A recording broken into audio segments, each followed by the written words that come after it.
இந்த மூடியில் பார்த்தீங்க அப்படின்னா நம்பர் 1ன்னு போட்டு ஒரு ஆரோ போட்டிருக்கு, அப்புறம் 2ன்னு போட்டிருக்கு. ஸோ இங்கே ரொட்டேட் பண்ணுற மாதிரி போட்டிருக்கு. இதில் எனக்கு எதுவுமே புரியல, உங்களுக்கும் புரியாதுன்னு எனக்கு தோணுது.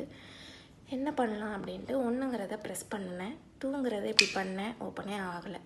ரொம்ப நேரம் ஸ்ட்ரகிள் பண்ணிவிட்டு அப்புறம் தான் கண்டுபிடிச்சேன். ப்ரெஸ் பண்ணிக்கிட்டே இப்படி ரொட்டேட் பண்ணணும் அப்படின்ட்டு.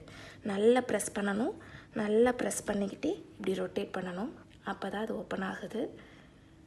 இந்த மெத்தட் வந்து ரொம்பவே கஷ்டமாக இருக்குது. ஸோ நம்ம அவசரத்துக்கு ஒரு மருந்தை ஓப்பன் பண்ண முடியல. புதுசாக பார்த்தோம் அப்படின்னா நம்மளால் அதை கற்றுக்கவும் முடியாது.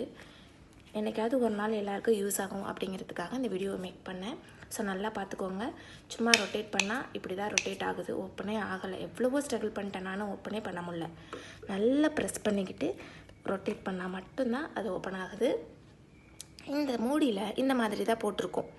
ஸோ இந்த மாதிரி மூடியை நீங்கள் எங்கேயாவது மருந்து பாட்டிலில் பார்த்தீங்க அப்படின்னா உடனே இந்த மெத்தடை ட்ரை பண்ணுங்கள்.